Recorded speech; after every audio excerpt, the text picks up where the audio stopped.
يا بني إسرائيل اذكروا نعمتي التي أنعمت عليكم وأني فضلتكم على العالمين। ইরশাদ হচ্ছে, হে বনি ইসরাইল, তোমাদের প্রতি আমার প্রদত্ত নেয়ামতের কথা স্মরণ করো। বিগত জুমায় আমরা যখন 40 নম্বর আয়াতের আলোচনা করেছিলাম তখনও এরকমের একটি আয়াত ছিল। যেহেতু এই সম্পর্কে আমরা আলোচনা করেছিলাম, বনি ইসরাইল কারা, তাদের পরিচয় এবং তাদের প্রতি আল্লাহ প্রদত্ত নেয়ামত, এগুলো আমরা সর্বশেষ জুমায় আলোচনা করেছিলাম। তাও আমি সংক্ষেপে 1-2 মিনিটে আপনাদেরকে মনে করিয়ে দিচ্ছি। বনি ইসরাইল জাতি হচ্ছে ইয়াকুব আলাইহিস সালামের বংশধর। ইয়াকুব আলাইহিস সালামের উপাধি হচ্ছে ইসরাইল, আর তার বংশধারাকে বলা হয় বনি ইসরাইল।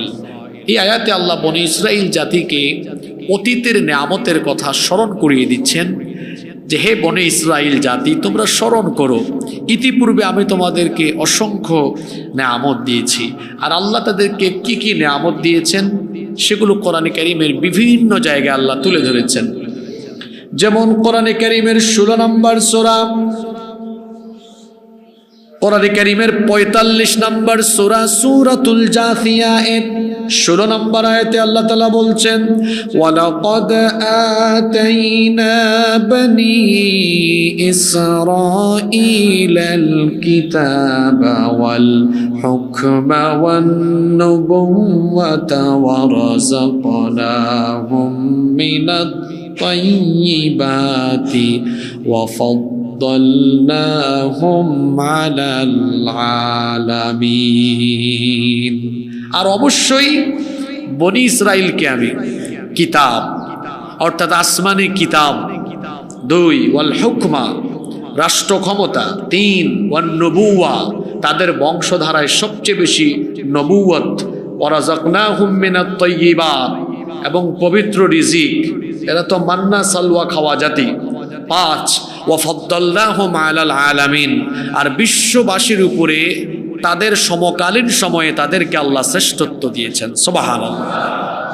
আল্লাহ বনি ইসরাইল জাতিকে তাদের অতীতের সব নেয়ামতের কথা স্মরণ করিয়ে দিয়েছেন। এখানে আল্লাহ 5টা নেয়ামতের কথা বলেছেন, কিতাব, হিকমাত, নবুওয়াত, পবিত্র রিজিক বা আসমানি খাবার এবং বিশ্ববাসীর উপরে সমকালীন সময়ে তাদেরকে যে আল্লাহ শ্রেষ্ঠত্ব দিয়েছেন সেটা উল্লেখ করেছেন। আবার কোরআনে কারীমের অন্যান্য জায়গায় তাদের প্রতি আল্লাহ প্রদত্ত অনেক নেয়ামতের কথা আল্লাহ তুলে ধরেছেন। যেমন ফেরাউনের কবল থেকে নাজাত, সমুদ্রের মাঝখানে রাস্তা তৈরি করে দিয়ে তাদেরকে সাহায্য করা, তিহ ময়দানে মেঘমালা দিয়ে তাদেরকে ছায়া প্রদান, মান্না সালওয়া দেওয়া, সুমিষ্ট পানির ব্যবস্থাকরণ, পাথর ফেটে ঝর্ণা ধারা আল্লাহ তাআলা তাদের জন্য উদ্গীরণ করে দিয়েছিলেন। সুবহানাল্লাহ। আল্লাহ তাআলা তাদেরকে এই নেয়ামতের কথা স্মরণ করিয়ে দেওয়ার পরে পরবর্তী আয়াত 48 নম্বর আয়াতে আল্লাহ তাআলা তাদেরকে এবার আখিরাতের ব্যাপারে সাবধান করলেন। কারণ বনি ইসরাইল জাতি তারা কিছুটা অহংকারী ছিল, কিছুটা নয় অনেক বেশি অহংকারী ছিল। আমি গত জুমায় বিস্তারিত বলেছিলাম, পৃথিবীতে যে বংশে সবচাইতে বেশি নবী রাসূল পাঠানো হয়েছে সেই বংশের নাম কি? বনি ইসরাইল। এজন্য তারা ভাবতো যেহেতু আমাদের বংশে নবী রাসূল বেশি, আমরা নবী রাসূলদের বংশধর, আল্লাহওয়ালা, পরহেজগার, পীর মাশায়েখ, ওলিয়া উলিয়া, নেককার বান্দা বেশি আমাদের বংশে, সুতরাং আমরা সবাই জান্নাতি হয়ে যাব। আমরা কোনো অপরাধ করলেও, কোনো পাপ করলেও নবী রাসূল বা আল্লাহওয়ালা এই বুজুর্গ ব্যক্তিরা তারা আমাদেরকে সুপারিশ করে আমাদেরকে জান্নাতে নিয়ে যাবেন। এটা ছিল কাদের ধারণা? বনি ইসরাইলের ধারণা। আল্লাহ তাআলা তাদেরকে বললেন, তোমরা যেমনটা মনে করো বনি ইসরাইল বংশের হওয়ার কারণে তোমাদের বংশে অত্যধিক নবী রাসূল, আল্লাহওয়ালা, পরহেজগার মানুষ তোমাদের বংশধারায় আগমনের ফলে তাদের উসিলায় কিংবা তাদের সুপারিশে তোমরা জান্নাতি হয়ে যাবে, তোমাদের এই ধারণা অত্যন্ত ভুল, তোমাদের ধারণা মারাত্মক পর্যায়ের ভুল। আল্লাহ তাআলা তাদেরকে বলে দিলেন, واتقوا يوما لا تجزي نفس عن نفس شيئا ولا يقبل منها شفاعة ولا يؤخذ منها عدل ولا هم ينصرون। আল্লাহ তাআলা বললেন, আর তোমরা সেই দিনকে ভয় করো, কিয়ামতের যেই দিন কেউ কারো কোনো কাজে আসবে না, কারো পক্ষ থেকে কোনো সুপারিশ সেদিন গ্রহণ করা হবে না, এমনকি কারো কাছ থেকে কোনো বিনিময় না হবে না। সেই দিন কেউ কাউকে সাহায্য করতে পারবে, কেউ কাউকে সাহায্য করতে পারবে না।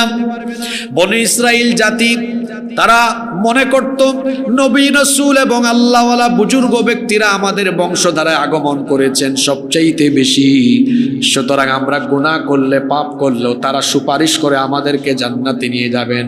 কিয়ামতের দিন আমরা যদি আটকে যাই, তারা আমাদেরকে এসে সাহায্য করবেন, তারা আমাদেরকে জান্নাতি বানায় দিবেন। বনী ইসরাইলের আকীদা কিন্তু আমাদের দেশের অনেক কবর পূজারী মানুষদের ভেতরেও আছে না নাই? তারা মনে করেন আমি আটকে গেলে আমার পীর বাবা আমাকে পাস করে দিবেন। অথচ আল্লাহ তাআলা কোরআনে কারীমে কি বলছেন শোনেন। কোরআনে কারীমের 82 নম্বর সূরা সূরাতুল ইনফিতারের 19 নম্বর আয়াতে আল্লাহ তাআলা বলছেন, ইয়াউমা লা তামলিকু নাফসুন লিনাফসিন শাইআ ওয়াল আমরু ইয়াউমা ইযিন লিল্লাহ। আল্লাহ তাআলা বলছেন সেই দিন কেউ কারোর জন্য কোনো কিছু করার ক্ষমতা রাখবে না। পীর বাবা নিজেই নাফসি নাফসি করবে, ও আপনারে কেমনে বাঁচাবে। আপনি দেখবেন সে ওই দিন কেমনে বাঁচে, তার অবস্থা কি হয় আপনি দেখবেন। কারণ সেই দিন কেউ কাউকে সাহায্য করার জন্য এগিয়ে আসবে না। প্রত্যেকটা মানুষের অবস্থা এমন হবে। কোরআনে কারীমের 35 নম্বর সূরা সূরাতুল ফাতির, সূরাতুল ফাতিরের 18 নম্বর আয়াতে আল্লাহ বলছেন, ওয়ালা তাজিরু ওয়াজিরাতুন ওয়াজরা উখরা। সেই দিন কেউ কারো বোঝা বহন করবে না, সেদিন কেউ কারো দায়িত্ব নিবে না। আল্লাহ তাআলা আরো বলছেন, ওয়া ইন তাদউ মুসকালাতুন ইলা হিমলিহা লা ইউহমালু মিনহু শাইউন ওয়ালাউ কানা যা কুরবা। কিয়ামতের দিন কেউ যদি কাউকে তার বোঝা বহনের জন্য ডাকে, কেউ এগিয়ে আসবে না। এমনকি দুনিয়াতে আমরা বিপদে বললে যখন আমার আত্মীয় স্বজনকে আমি ডাকি, আমার আত্মীয় স্বজন আমার বিপদে এগিয়ে আসে, কিন্তু আল্লাহ বলছেন ওয়ালাউ কানা যা কুরবা, তোমার নিকটাত্মীয় হলেও কিয়ামতের দিন তোমার সাহায্যে কেউ এগিয়ে আসবে না। নিকটাত্মীয় তো দূরের কথা, পরিবারের আপনজন আপনার থেকে পালিয়ে বেড়াবে।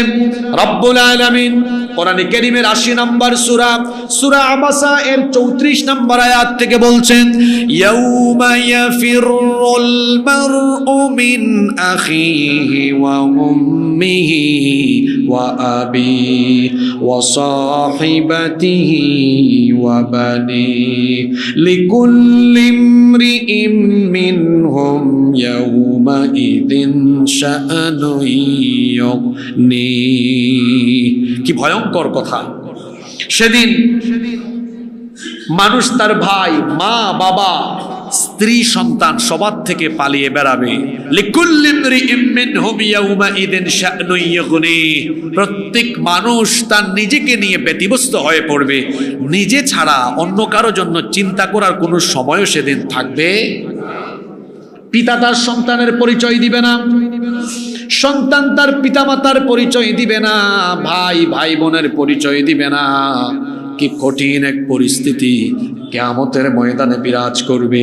কোরআনে কারীমের 31 নম্বর সূরা সূরা লুকমানের 33 নম্বর আয়াতে আল্লাহ বলছেন, ইয়া আইয়ুহান নাসুত্তাকু রাব্বাকুম ওয়াখশাউ ইয়াওমান লা ইয়াজজি ওয়ালিদুন আন ওয়ালাদিহি ওয়ালা মাউলুদুন হুয়া জাযিন আন ওয়ালিদিহি শাইআ। আল্লাহ তাআলা বলছেন, হে মানব জাতি, তোমরা তোমাদের রবকে ভয় করো আর সেই দিনের ব্যাপারে তোমরা সাবধান হও।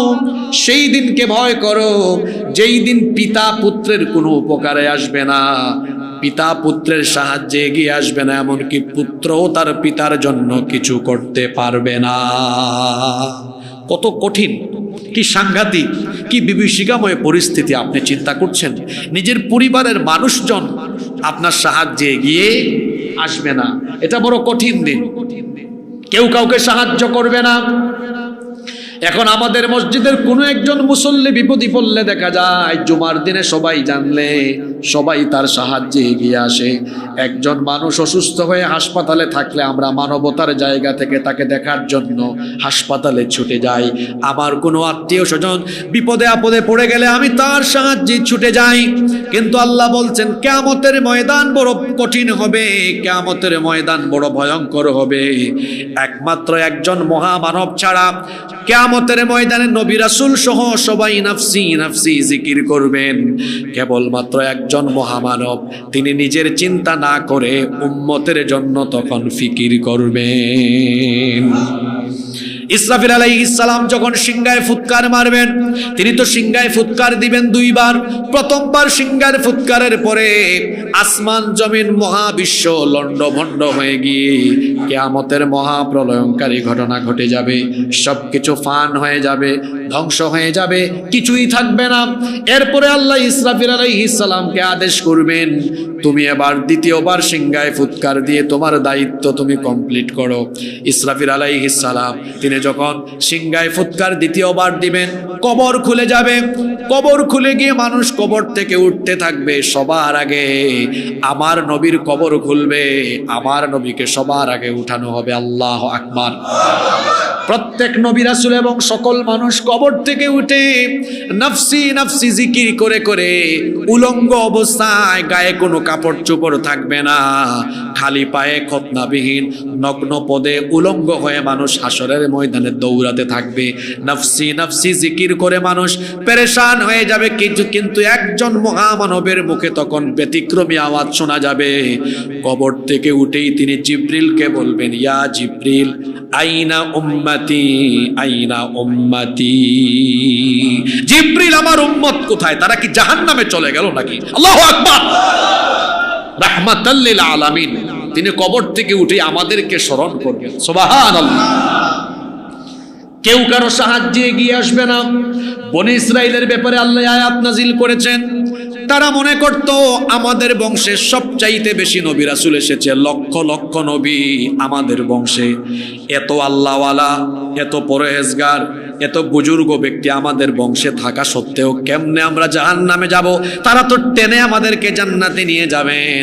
আল্লাহ আয়াত নাজিল করে তাদেরকে জানায় দিলেন, ওয়াত্তাকু ইয়াওমান লা তাজজি নাফসুন আন নাফসিন শাইআ। সেই দিনকে ভয় করো যেই দিন কেউ কারো সাহায্যে এগিয়ে আসবে না, কেউ কারো কোনো কাজে আসবে না। সেদিন কাজে আসবে শুধু আমল। আমল ভালো তো ফয়সালা ভালো, আমল খারাপ তো ফয়সালা। এরপরে আল্লাহ বলছেন কেউ কারো কাজে তো আসবেই না। তোমরা মনে করো তোমাদের বংশে নবী রাসূল বেশি, তারা শাফায়াত করে তোমাদেরকে জান্নাতি বানায় দিবেন। আল্লাহ বলছেন ওয়ালা ইউকবালু মিনহা শাফা, কারো পক্ষ থেকে সেদিন কোনো শাফায়াত গ্রহণ করা হবে। এর মানে এই না যে শাফায়াতের সুযোগ দেওয়া হবে না। অর্থাৎ কি আয়াতে বলা হচ্ছে যে যারা কাফির, মুশরিক, মুনাফিক, আহলে কিতাব, যারা কুফরিতে নিমজ্জিত, এদের জন্য কোনো সুপারিশও সেদিন কাজে লাগবে।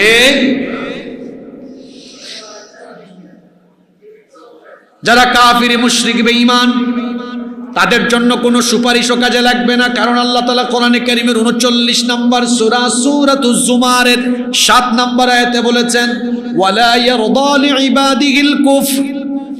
আল্লাহ তাআলা তার বান্দার কুফরিতে অসন্তুষ্ট। যারা কুফর করে আল্লাহ এদের উপর অসন্তুষ্ট। আর অসন্তুষ্ট ব্যক্তিদের জন্য, আল্লাহ যাদের উপর নারাজ, এদের জন্য কোনো সুপারিশের কোনো সুযোগই সেদিন দেওয়া হবে। কিয়ামতের ময়দানে সর্বপ্রথম সুপারিশের জন্য যাকে পারমিশন দেওয়া হবে তিনি আর কেউ নন, তিনি আমার আপনার নবী রাহমাতাল লিল আলামিন মুহাম্মাদুর রাসূলুল্লাহ। আমরা বলি সাল্লাল্লাহু। 50,000 বছর ধরে মানুষ হাসরের মাঠে দাঁড়িয়ে থাকবে, আল্লাহর নবী পেরেশান হয়ে উম্মতের জন্য মাকামে মাহমুদের কাছে গিয়ে তিনি যখন তার মাথা নত করে আল্লাহ তাআলাকে সাজদা দিবেন, মাথা নত করে যখন আল্লাহর কুদরতি চরণে সাজদায় লুটিয়ে পড়বেন, আল্লাহ তার হাবিবকে বলবেন ইরফা রাসাক, মাথা উঠান, আপনি আমার কুদরতি চরণে সাজদা দিয়েছেন, আমার মনে আমার অন্তরে দয়ার উদ্গ্রীব হয়েছে, রাসূল আপনি বলেন আপনি কি চান? নবীজি মাথা উঠায় বলবেন আল্লাহ আপনি কি জানেন না আমি আপনার কাছে কি চাই? আমি তো আজ আপনার কাছে আমার উম্মতের নাজাত চাই। আল্লাহ বলবেন হাবিব যান, বিচার আজকে শুরু করে দিলাম, আর আপনাকে সবার আগে অনুমতি দিলাম যাকে পছন্দ হয় তার জন্য সুপারিশ করে তাদের নিয়ে জান্নাতে চলে যা। আল্লাহ সেদিন তুমি আমাদেরকে নবীর সুপারিশ কবুল করে দিও। তবে সুপারিশের জন্য শর্ত হলো 3টা, জোরে বলেন কয়টা? শাফায়াত কবুলের জন্য শর্ত হলো 3টা, আল্লাহ এগুলো কোরআনে তুলে ধরেছেন।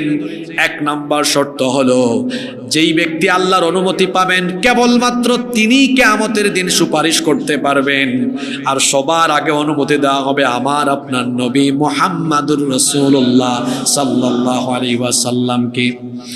আমাদের পরিচিত আয়াত আয়াতুল কুরসিতে আল্লাহ বলেছেন মান যাল্লাযী ইয়াশফাউ ইনদাহু ইল্লা বিইযনি, কে এমন আছে যে আল্লাহর অনুমতি ছাড়া তার কাছে সুপারিশ করতে পারে? আবার কোরআনে কারীমের 20 নম্বর সূরা সূরাতুত তাহা 109 নম্বর আয়াতে আল্লাহ বলেছেন ইয়াউমা ইযিল লা তানফাউশ শাফাআতু ইল্লা মান আযিনা লাহুর রাহমানু ওয়া রাদিয়া লাহু কওলা। সেই দিন কোনো সুপারিশ কাজে লাগবে না, তারা ছাড়া কেবলমাত্র আল্লাহ যাদেরকে পারমিশন দিবেন তাদের সুপারিশ কবুল করবেন কে? তাহলে সুপারিশের প্রথম শর্ত হলো পারমিশন পাওয়া লাগবে, আর সবার আগে পারমিশন পাবেন আমাদের নবী, সুবহানাল্লাহ পড়েন। এরপরে অন্যান্য নবীরা, তারপরে সিদ্দিকিন, সুহাদা, সালেহিন, পর্যায়ক্রমে এদেরকে আল্লাহ শাফায়াত সুপারিশ করার জন্য পারমিশন দিবেন, সুবহানাল্লাহ। 2 নাম্বার ওয়া রাদিয়া লাহু কওলা, সুপারিশ যে কেউ করতে পারবে না, যেই ব্যক্তির উপর আল্লাহ সন্তুষ্ট ওই ব্যক্তিকে আল্লাহ সুপারিশ করার পারমিশন দিবেন, সুবহানাল্লাহ। আর 3 নাম্বার হলো নবী রাসূল সুপারিশের সুযোগ পাবেন, আলেম উলামা সুপারিশের সুযোগ পাবেন বলে যার তার জন্য সুপারিশ করা যাবে না। শহীদরা সুপারিশের সুযোগ পাবেন, সিদ্দিকিনরা পাবেন, সালেহিনরা পাবেন। তার মানে যার তার জন্য তারা সুপারিশ করবেন না, বরং যার জন্য সুপারিশ করা হবে ওই ব্যক্তির জন্য শর্ত হলো কোরআনে কারীমের 21 নম্বর সূরা সূরাতুল আম্বিয়া এর 28 নম্বর আয়াতে আল্লাহ বলছেন ওয়ালা ইয়াশফাউনা ইল্লা লিমান ইরতাদা ওয়া হুম মিন খাশইয়াতিহি মুশফিকুন। তাদের জন্য সুপারিশ করে না যাদের উপর আল্লাহ অসন্তুষ্ট, অর্থাৎ যারা কাফির, বেঈমান, মুনাফিক, মুশরিক, এদের উপর তো আল্লাহ নারাজ, এদের জন্য সুপারিশ করার কোনো সুযোগ দেওয়া হবে। আল্লাহ আয়াত নাজিল করলেন, বনি ইসরাইলদেরকে বললেন তোমরা মনে করছো তোমাদের বংশে অতিমাত্রায় নবী রাসূল এবং বুজুর্গ ব্যক্তিদের আগমনের ফলে তারা তোমাদেরকে সুপারিশ করে কিংবা সাহায্য করে তোমাদেরকে জান্নাতে নিয়ে নেবেন। তোমাদের এই ধারণা ভুল। واتقوا يوما لا تجزي نفس عن نفس شيئا ولا يقبل منها شفاعة ولا يؤخذ منها عدل ولا هم ينصرون। সেই দিনকে ভয় করো যেই দিন কেউ কারো কোনো সাহায্যে এগিয়ে আসবে না, কারো কাছ থেকে সুপারিশ কবুল করা হবে না, এমনকি কারো জন্য কোনো বিনিময়ও গ্রহণ করা হবে না, কারো কাছ থেকে কোনো বিনিময় নেওয়া। মুচলেকা বুঝেন তো আপনারা? মুচলেকা দিয়ে মাঝে মাঝে জামিন পাওয়া যায়, অথবা মুক্তিপণ দিয়ে মুক্তি পাওয়া যায়। আল্লাহ বলছেন হাসরের ময়দানে, কিয়ামতের মাঠে মুক্তিপণ দিয়ে বিনিময় দিয়ে কেউ জাহান্নাম থেকে রেহাই পাবে না। কোরআনে কারীমের 5 নম্বর সূরা সূরাতুল মাইদা এর 36 নম্বর আয়াতে আল্লাহ বলছেন, ইন্নাল্লাযীনা কাফারু লাউ আন্না লাহুম মা ফিল আরদি জামিআন ওয়া মিসলাহু মাআহু লিয়াফতাদু বিহি মিন আযাবি ইয়াউমাল কিয়ামাতি মা তুকবিলা মিনহুম ওয়া লাহুম আযাবুন আলীম। আল্লাহ তাআলা বলছেন, নিশ্চয়ই যারা আল্লাহর সাথে নাফরমানি করেছে তারা যদি এই দুনিয়া কিংবা দুনিয়ার সাথে আরো যা কিছু আছে এর সমপরিমাণ কোনো জিনিস মুক্তিপণ দিয়ে জাহান্নামের কঠিন আযাব থেকে বাঁচতে চায়, জাহান্নাম থেকে তাদেরকে মুক্তিপণ দেওয়া হবে না, জাহান্নাম থেকে রেহাই দেওয়া হবে না, তাদের জন্য কঠিন শাস্তির ব্যবস্থা জেনে রেখেছেন তিনি কে। কি কঠিন আয়াত এটা! কেউ কারো সাহায্যে এগিয়ে আসবে না। কাফির বেঈমানদের জন্য, মুনাফিকদের জন্য কোনো সুপারিশ কবুল করা হবে না, কোনো বিনিময় নেওয়া হবে না, এমনকি ওয়ালা হুম ইউনসারুন, তাদের জন্য কোনো সাহায্যকারীও থাকবে, কেউ তাদেরকে সাহায্য করবে না। এরপরে আল্লাহ তাআলা বনী ইসরাইলদেরকে আরো কিছু নেয়ামতের কথা স্মরণ করিয়ে দিচ্ছেন। আল্লাহ তাআলা পরের আয়াত থেকে বলছেন, وَإِذْ نَجَّيْنَاكُمْ مِنْ آلِ فِرْعَوْنَ يَسُومُونَكُمْ سُوءَ الْعَذَابِ يُذَبِّحُونَ أَبْنَاءَكُمْ وَيَسْتَحْيُونَ نِسَاءَكُمْ وَفِي ذَلِكُمْ بَلَاءٌ مِّن رَّبِّكُمْ عَظِيمٌ। আল্লাহ তাআলা বলছেন, আর স্মরণ করো যখন আমি তোমাদেরকে ফেরাউনের বংশের দাসত্ব থেকে নাজাত দিয়েছিলাম, যারা তোমাদেরকে জুলুমে নির্যাতনে নিমজ্জিত করে রেখেছিল, তারা তোমাদের উপর এমন নির্যাতন করেছিল, তোমাদের ঘরে জন্ম নেওয়া প্রত্যেকটি নবজাতক ছেলে সন্তানকে তারা ধরে ধরে জবাই করে ফেলতো, আর মেয়ে সন্তানগুলোকে তারা বাঁচিয়ে রাখতো। ওয়াফি যালিকুম বালাউম মির রাব্বিকুম আযীম, আর এটা ছিল তোমাদের জন্য বিরাট একটা পরীক্ষা। আল্লাহ বলছেন, বনী ইসরাইল স্মরণ করো তোমাদের সেই সময়ের কথা, তোমরা কত দুরাবস্থার মধ্যে ছিলে, ফেরাউনের বংশের দাসত্বে তোমরা শৃঙ্খলাবদ্ধ ছিলে, শৃঙ্খলিত ছিলে, সেখান থেকে আমি তোমাদেরকে নাজাত দিয়েছিলাম। তারা তোমাদের ছেলে সন্তানদেরকে জবাই করত, ডিরেক্ট তোমাদের চোখের সামনে জবাই করে মেরে ফেলতো। ঘটনাটা ছিল এইরকম, ফেরাউন একবার স্বপ্নে দেখলো, ফেরাউন কোনো ব্যক্তির নাম নয়, ফেরাউন হচ্ছে মিশরের শাসকদের উপাধি। মিশরের শাসকদের, যেমন পারস্যের শাসকদেরকে বলা হতো কিসরা, এরকম মিশরের শাসকদেরকে বলা হতো কি, ফেরাউন। ফেরাউন একবার স্বপ্নে দেখলো শামের দিক থেকে, বাইতুল মুকাদ্দাসের দিক থেকে বিরাট এক অগ্নিশিখা এসে মিশরের কিপ্তি সম্প্রদায়ের ঘর বাড়ি জ্বালিয়ে পুড়িয়ে ভস্ম করে দিচ্ছে। কিপ্তি বংশ হলো ফেরাউনের বংশ। সে স্বপ্নে দেখলো বাইতুল মুকাদ্দাসের দিক থেকে, শামের দিক থেকে বিরাট এক অগ্নিশিখা এসে ফেরাউনের বংশ অর্থাৎ কিপ্তি বংশের ঘর বাড়ি জ্বালিয়ে ছাই করে দিচ্ছে। কিন্তু আশ্চর্য ব্যাপার, মুসা নবীর বংশ ফেরাউনের বংশ, মুসা নবীর বংশ অর্থাৎ বনী ইসরাইলের কারো ঘর বাড়ি জ্বলে না, পুড়ে না, ছাই হয় না। এই আশ্চর্যজনক স্বপ্ন দেখার পরে সে তার রাজ্যের স্বপ্ন বিশারদদেরকে আহ্বান করলো। সে জানতে চাইল, আমি যেই স্বপ্ন দেখলাম এই স্বপ্নের ব্যাখ্যা কি হতে পারে। তার স্বপ্নের ব্যাখ্যায় তার রাজ্যের স্বপ্ন বিশারদরা তারা বলল, মহামান্য বাদশাহ, এই স্বপ্নের ব্যাখ্যা বড় খারাপ। সে বলল, যতই খারাপ হোক আমাকে বলো। তখন তারা বলল, অচিরেই বনী ইসরাইলের বংশে এমন এক শিশু সন্তানের জন্ম হবে যার মাধ্যমে আপনার গোটা ফেরাউনি সাম্রাজ্য তছনছ হয়ে যাবে। এই কথা শোনার পরে ফেরাউনের টেনশন বাড়লো না কমলো? সে তার সেনাবাহিনীকে ডাকলো, সৈন্যদেরকে ডেকে বলল, এখন থেকে বনি ইসরাইলের প্রত্যেকটা বাড়িতে বাড়িতে খবর লাগাও, যদি কোনো বনি ইসরাইল বংশে, বনি ইসরাইল পরিবারে যদি কোনো বাড়িতে কোনো নারীর ঘরে সন্তান জন্ম হয়, চেক করবা, যদি এটা ছেলে হয় জন্ম হওয়ার সাথে সাথে একে ধরে জবাই করে ফেলবা, মেয়ে সন্তান হলে ছেড়ে দিবা। আল্লাহ এই কথা এখানে বলছেন, ওয়া ইয নাজাইনাকুম মিন আলি ফিরআউনা ইয়াসুমুনাকুম সুআল আযাব ইউযাব্বিহুনা আবনাআকুম ওয়া ইয়াস্তাহয়ুনা নিসাআকুম ওয়া ফি যালিকুম বালাউম মির রাব্বিকুম আযীম। স্মরণ করো সেই সময়ের কথা যখন ফেরাউনের দাসত্ব থেকে আমি তোমাদেরকে নাজাত দিয়েছিলাম। তারা তোমাদেরকে নানাবিধ জুলুম নির্যাতনে নিপতিত করে রেখেছিল। তারা তোমাদের ছেলে সন্তানদেরকে ধরে জবাই করে ফেলতো, মেয়েদেরকে তারা রেখে দিত। এই রকম কার্যক্রম যখন মিশরে চলতে লাগলো, ফেরাউন চেয়েছিল মুসা নবীর জন্ম ঠেকাতে, আর আল্লাহ চেয়েছিলেন মুসা নবীকে পাঠিয়ে ফেরাউনের ঘরে বড় করাতে।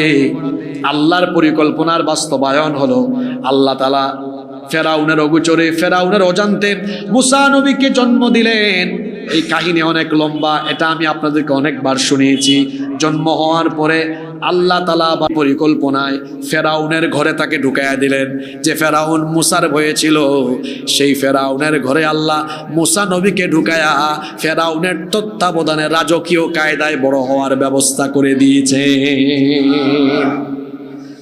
আসলে জালিমরা, ফেরাউনের মতো স্বৈরাচাররা, তারা নিজেরাও জানে না যে তাদের আশেপাশে থাকা লোকদের দ্বারা তাদের পতন হতে দেন না। আমার দেশ থেকে যে ফেরাউন গেল, তারই নিয়োগ করা সেনা প্রধানকে হুকুম করেছে, কিন্তু সেনা প্রধান তো দেশপ্রেমিকের পরিচয় দিয়েছে। তিনি বলেছেন, আমি মানুষের বুকে গুলি চালাতে পারবো না। তখন এই রাবেয়া বসরি কি বলেছিলেন? আমি তাকে রাবেয়া বসরি কেন বলেছি জানেন? একবার পার্লামেন্টে বক্তব্যে শুনলাম, তিনি বলেছেন সকালবেলা ঘুম থেকে উঠে তিনি কি খুঁজেন? যায় নামাজ খুঁজেন। আরেক কুতুব পাওয়া গিয়েছে নারায়ণগঞ্জে, ও রাতের বেলা 70 রাকাত তাহাজ্জুদ পড়ে। তা আমি জানি না তার কথা সত্য না মিথ্যা। কথা যদি তার কথা অনুযায়ী সত্য হয়, একদিকে নামাজও পড়ে, অন্যদিকে আবার সমান তালে মানুষ খুন করে, আর নিরপরাধ আলেম উলামাদেরকে ধরে জেলখানায় ভরে রাখে। এই ছিল তাদের ফেরাউনি চরিত্র। আর তাদের আমলে ফেরাউন নিয়ে ওয়াজ করা যেত না। ফেরাউনের কোনো আয়াত বললেই তেলে বেগুনে তারা জ্বলে উঠত। তো এরকম বহু জায়গায় এই পরিস্থিতির সম্মুখীন আমরা হয়েছি। তা আমি বিভিন্ন জায়গায় যখন বাধার সম্মুখীন হতাম, আমি তখন জিজ্ঞেস করতাম, ভাই ওয়াজ চলে ফেরাউনের, আর যারা যন্ত্রণা বাড়ে আপনার, বুঝলাম না কাহিনীটা কি। আচ্ছা, ফেরাউনের ওয়াজে যদি কারণ যারা যন্ত্রণা বাড়ে, কারো যদি মাথা ব্যথা উঠে, খারাপ লাগে, তো বুঝতে হবে ও হয়তো ফেরাউনের রুহানি সন্তান, যার কারণে তার খারাপ লাগে। তো ফেরাউনের রুহানি সন্তান না হলে তো খারাপ লাগার কথা। তো বলছিলাম, ফেরাউন চেয়েছিল মুসা নবীর জন্মই হবে না, ঠেকায় দিবে। আল্লাহ জন্ম হওয়ালেন, আবার তার ঘরে লালিত পালিত হওয়ার ব্যবস্থা করে দিলেন। সুবহানাল্লাহ। তিনি বড় হয়েছেন যৌবন বয়সে। এই কাহিনী আপনারা জানেন। ফেরাউনের বংশের একটারে থাপ্পড় দিয়েছিলেন, দুইজন ঝগড়ায় লিপ্ত ছিল, থাপ্পড় দিয়েছিলেন ঝগড়া থেকে এরে দূরে সরাবার জন্য। কিন্তু মুসা নবীর গায়ে শক্তি বেশি, তো এক থাপ্পড়ের চুটে এটা একদম দুনিয়া থেকে আউট হয়ে গিয়েছে। আল্লাহু আকবার। এখন ফেরাউনের সভাসদ এই খবর যখন গিয়েছে, তখন ফেরাউন গ্রেপ্তারি পরোয়ানা জারি করেছিল। এই খবরে সে একজন মুসা নবীকে দিয়েছিল। কোরআন শরীফে এটা আছে, ওয়াজাআ রাজুলুম মিন আকসাল মাদিনাতি রাজুলুন ইয়াসা, আছে না? এক ব্যক্তি সে দৌড়ে খবর দিল। মুসা নবী তখন আল্লাহর কাছ থেকে গ্রিন সিগন্যাল পেয়ে অজানা গন্তব্যে দৌড় আরম্ভ করলেন। ওই যে মাদায়েনে গেলেন, 10 বছর থাকলেন, ওখান থেকে ফিরে আসলেন, তুর পাহাড়ে নবুয়ত পেলেন। এরপরে এসে দাওয়াত দিলেন। মিশরে বনি ইসরাইলদের উপরে জুলুম চলে, নির্যাতন চলছে, ফেরাউন দাওয়াত কবুল করে না। আল্লাহ তখন মুসা আলাইহিস সালামকে বললেন, তোমার অনুসারী বনি ইসরাইলদেরকে নিয়ে রাতের অন্ধকারে চলে যাও, মিশর ছেড়ে চলে যাও। তো তারাও রাতের অন্ধকারে রওনা দিয়েছে। এই খবর আবার ফেরাউনের কানে চলে গিয়েছে। তারা যেতে যেতে লোহিত সাগরে গেলেন, সকালবেলা পৌঁছালেন। এরপরে সামনে সাগর দেখে তার উম্মত বনে ইসরাইল বললেন, মুসা তুমি তো রাতে বলেছিলে আমাদেরকে নাজাতের পথ দেখাবে, কিন্তু এখন তো দেখছি এটা নাজাতের পথ না, এটা মরণের পথ। এখন সামনে যদি যাই মরবো, পিছনে গেলে তো ফেরাউনের বাহিনী চলে আসতেছে, পিছনে গেলেও মরবো। মুসা নবী তখন বললেন, এটা মরণের পথ নয়, এটা সত্যি নাজাতের পথ। তারা বলল, কিভাবে নাজাতের পথ হয়? দেখো সামনে মরণ, পিছনে মরণ। এখন পিছনে ফিরে গেলে ফেরাউনের বাহিনীর হাতে অস্ত্রশস্ত্র আসে, আমাদের সাথে কিছুই নাই। তিনি বললেন, কে বলেছে কিছুই নাই? কাল্লা ইন্না মাইয়া রাব্বি সায়াহদিন, আমাদের সাথে আমাদের রব আছেন। সুবহানাল্লাহ। যার সাথে আল্লাহ আছেন তার শক্তি কম না বেশি? তিনি বললেন, সায়াহদিন, শীঘ্রই তিনি আমাদেরকে পথ দেখাবেন। আল্লাহ বললেন, মুসা তোমার ঈমান তো বড় সাংঘাতিক, বড় মজবুত ঈমান, তুমি এই জায়গায় আমার অস্তিত্বকে উপলব্ধি করেছো, যাও আমি তোমার ব্যবস্থা করে দিচ্ছি নাজাতের। তোমার হাতে এটা কি দেখা যায়? তিনি বললেন, লাঠি। বললেন, এটিতে আঘাত করো। তিনি যখন আঘাত করলেন, একটা দুইটা না, বনি ইসরাইলের 12টা গোত্রের জন্য আল্লাহ 12টা রাস্তা তৈরি করে দিলেন। এরা সাগর পাস হয়ে গেলেন। আর ফেরাউন আর তার দূষরদেরকে, ফেরাউন এবং তার সৈন্যদেরকে লোহিত সাগরে ডুবিয়ে মারলেন কে? এই কথা আল্লাহ পরের আয়াত সূরা বাকারার 50 নম্বর আয়াতে বলছেন, ওয়াইদ ফারাকনা বিকুমুল বাহরা ফাআনজাইনাকুম ওয়া আগরাকনা আলা ফিরআউনা ওয়া আনতুম তানজুরুন। আর স্মরণ করো যখন আমি তোমাদের জন্য সাগরের রাস্তা বানিয়ে দিয়েছিলাম, সাগরকে মাঝখানে বিভক্ত করে দিয়েছিলাম, এভাবে তোমাদেরকে সাগর পাস করে নাজাত করে দিয়েছিলাম, আর ফেরাউনের দলকে ডুবিয়ে মেরেছিলাম, আর তোমরা সেই দৃশ্য চোখের সামনে দেখতেছিলে। বনি ইসরাইল জাতি আমার সেই নিয়ামতের কথা স্মরণ করো। এর পরবর্তী আয়াত 51 নম্বর আয়াতে আল্লাহ তাদেরকে আরো একটা ঘটনা স্মরণ করিয়ে দিচ্ছেন, ওয়াইদ ওয়া'আদনা মূসা 40 লাইলাতান সুম্মা ইত্তাখাযতুমুল ইজলা মিন বা'দিহি ওয়া আনতুম যালিমুন। আর স্মরণ করো যখন মূসাকে আমি 40 রাতের ওয়াদা দিয়েছিলাম। এখানে আরেকটা ঘটনা শুরু হয়েছে, এবার শুনতেছেন তো আপনারা? আর স্মরণ করো যখন আমি মূসাকে 40 রাতের ওয়াদা দিয়েছিলাম, আর মূসা যখন এই 40 রাতের জন্য চলে গেলেন, তখন তোমরা একটা গু বাছুরকে তোমাদের মাবুদ হিসেবে গ্রহণ করে নিয়েছিলে। তোমরা ছিলে জালিম, অর্থাৎ তোমরা এভাবে শিরকে কুফরে নিমজ্জিত হয়ে গিয়েছিলে। ঘটনাটা ছিল এই, ওই যে ফেরাউন তো আসলো, ফেরাউন আর তার বংশের সবাইকে আল্লাহ কি করলেন? তার দলবলকে ডুবায় মারলেন। আর এইদিকে মুসা নবী তার বনি ইসরাইলকে নিয়ে সাগর পাস হয়ে ওই পারে চলে গেলেন। আল্লাহ তাদের নাজাতের ব্যবস্থা করে দিলেন। সুবহানাল্লাহ পড়েন। তারা নাজাত পাওয়ার পরে বলল, মুসা আমরা আজকে বড় নিরাপদ অনুভব করছি, কারণ যেই ফেরাউন আমাদেরকে এত জ্বালান জ্বালাইছে বছরের পর বছর ধরে, আমরা এখন স্বাধীন, আমরা মুক্ত, আমরা নিশ্চিন্ত, আমরা নিরাপদ। এখন যদি আল্লাহ তাআলা আমাদের জন্য কোনো একটা আসমানি কিতাব দিতেন, তাহলে ওই কিতাব অনুসরণ করে আমরা আমাদের জীবন চালাতাম। শুনতেছেন ঘটনা আপনারা?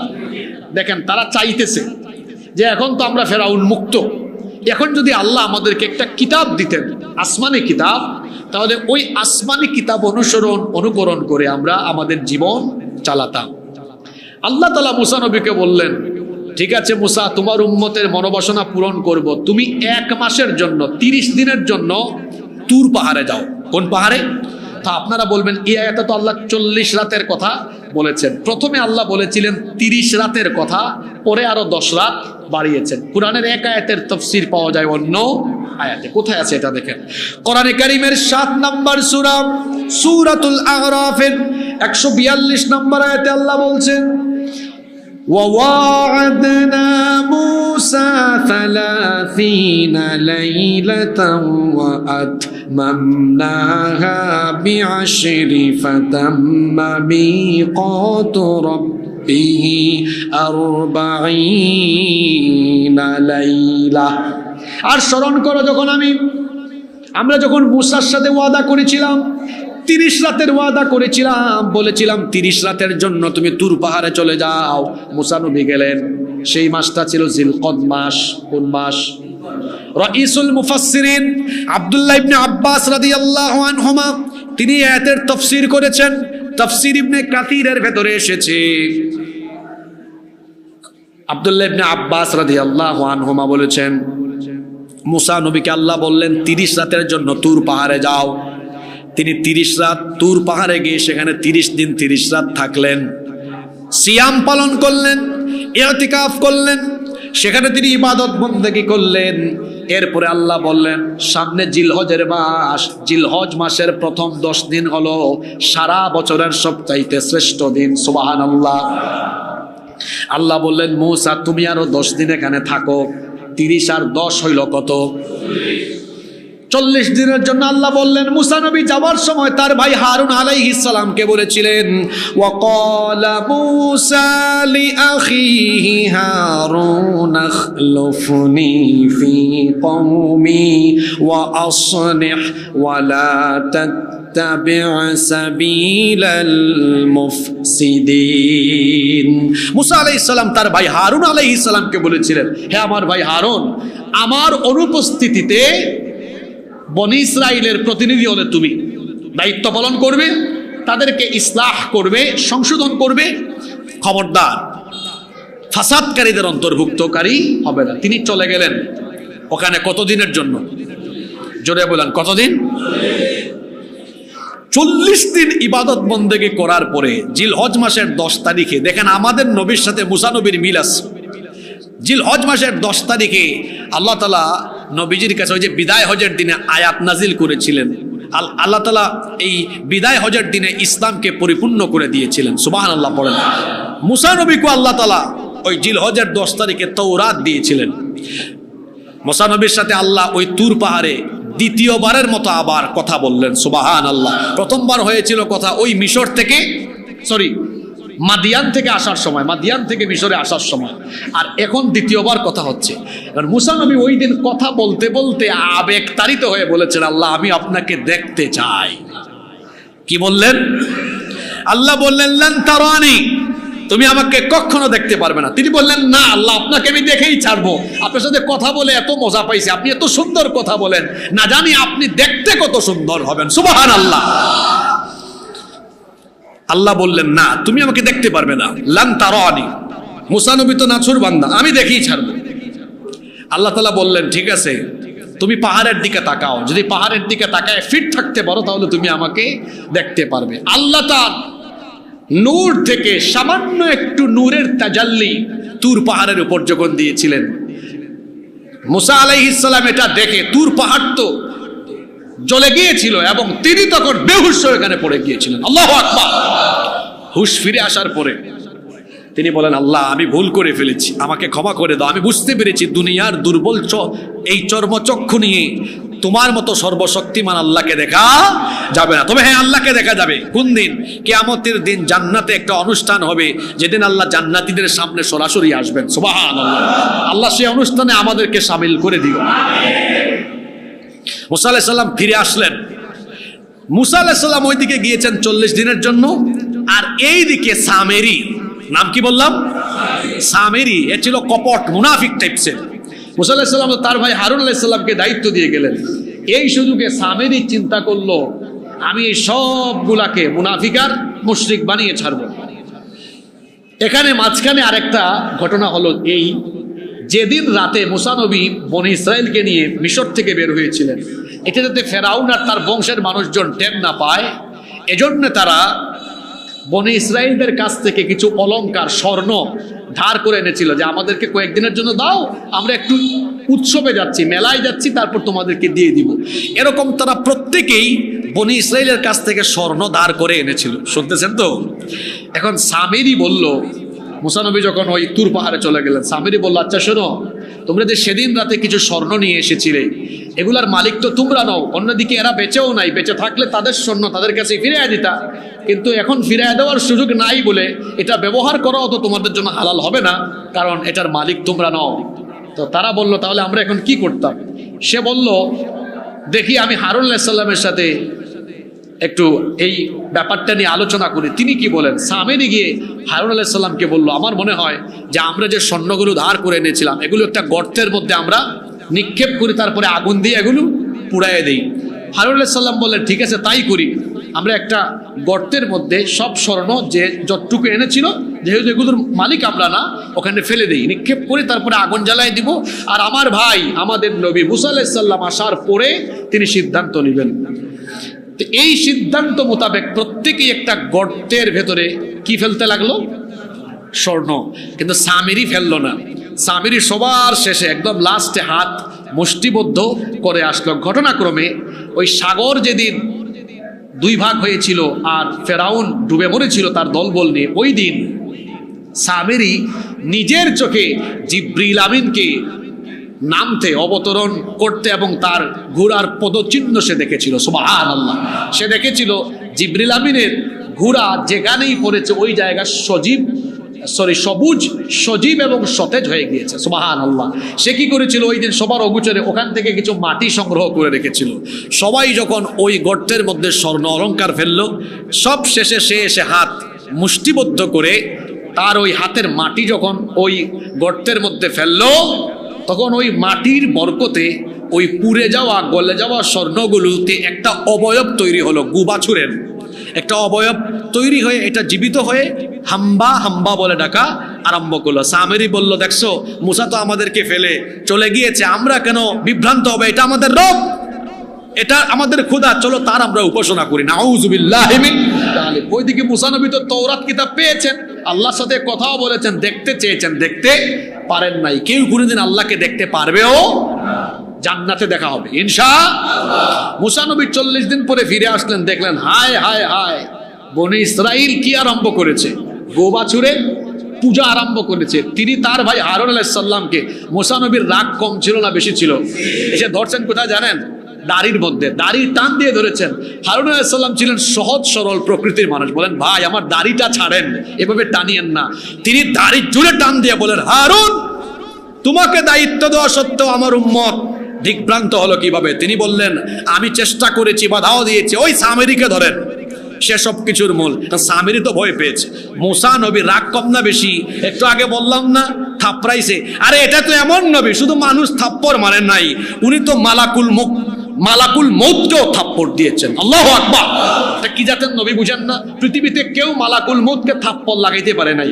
উনি একমাত্র মানুষ, একমাত্র নবী যিনি মালাকুল মউতকে পর্যন্ত থাপ্পড় দিয়েছেন। আর এমন থাপ্পড়, বুখারীর হাদিসে এসেছে, থাপ্পড়টা দিয়েছিলেন চোখের উপরে।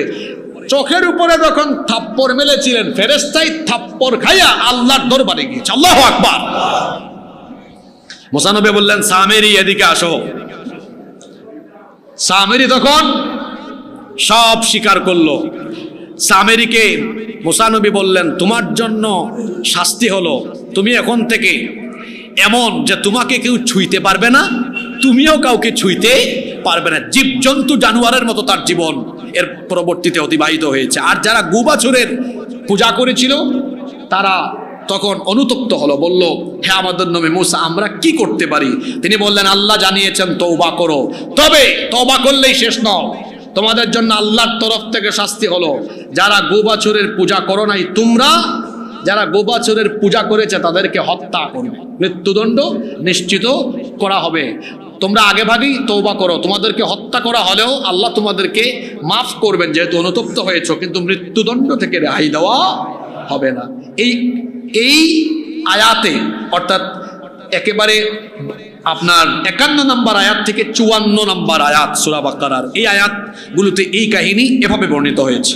আল্লাহ বলছেন, وَإِذْ وَعَدْنَا مُوسَى 40 لَيْلَةً ثُمَّ اتَّخَذْتُمُ الْعِجْلَ مِنْ بَعْدِهِ وَأَنْتُمْ ظَالِمُونَ। স্মরণ করো যখন আমি মূসাকে 40 রাতের ওয়াদা দিয়েছিলাম, আর তোমরা এই সুযোগে গোবাছুরের পূজা আরম্ভ করে জুলুমে লিপ্ত হয়েছিলে। সুম্মা আফাউনা আনকুম মিন বা'দি যালিকা লাআল্লাকুম তাশকুরুন। এরপরে আমি তোমাদের এত সব কিছুর পরেও তোমাদেরকে ক্ষমা করে দিয়েছিলাম যাতে তোমরা শুকরগুজার হতে পারো। আল্লাহ আরো বলছেন, ওয়া ইয আতাইনা মূসাল কিতাবা ওয়াল ফুরকানা লাআল্লাকুম তাহতাদুন। আর আমি মূসাকে কিতাব দিয়েছিলাম যাতে করে এই ফুরকানের মাধ্যমে তোমরা হেদায়েত প্রাপ্ত হতে পারো। ফিরে এসে তিনি যখন তোমাদের এই গো-বাছুরের পূজা দেখেছিলেন, তিনি তখন বলেছিলেন, ওয়া ইয ক্বালা মূসা লিকওমিহি ইয়া কওমি ইন্নাকুম যালামতুম আনফুসাকুম বিত্তিখাদিকুমুল ইজলা ফাতুবু ইলা বারিইকুম ফাকতুলু আনফুসাকুম যালিকুম খায়রুল লাকুম ইনদা বারিইকুম ফাতাবা আলাইকুম ইন্নাহু হুয়াত তাওয়াবুর রহিম। আল্লাহ তাআলা বলছেন, আর স্মরণ করো যখন মূসা তার কওমকে বলেছিলেন, হে আমার কওম, তোমরা যে বাছুরকে প্রতিমা উপাস্য হিসাবে গ্রহণ করে নিজেদের উপর জুলুম করেছো, এখন তোমরা এই কৃতকর্মের জন্য তোমরা আল্লাহর কাছে তওবা করো এবং এর শাস্তি হিসাবে তোমরা নিজেরা নিজেদেরকে হত্যা করো। অর্থাৎ নিজেদের গোষ্ঠীর মানুষ যারা, তোমরা যারা পূজা করো নাই, তোমরা যারা পূজা করেছে তাদেরকে হত্যা করো। এটি তোমাদের জন্য আল্লাহর কাছে উত্তম ফয়সালা। অতঃপর আল্লাহ তোমাদের তওবা কবুল করলেন, কারণ নিশ্চয়ই তিনি তওবা কবুলকারী পরম দয়ালু। এদের শাস্তি দেওয়ার পরে পরবর্তী ঘটনা 55 নম্বর আয়াত, এটা আমরা আগামী জুমায় শুরু করব। এখানে আরো মারাত্মক আশ্চর্যজনক ঘটনা আগে ভাগে বলে দিই, তাইলে আপনাদের একটু আকর্ষণ থাকবে।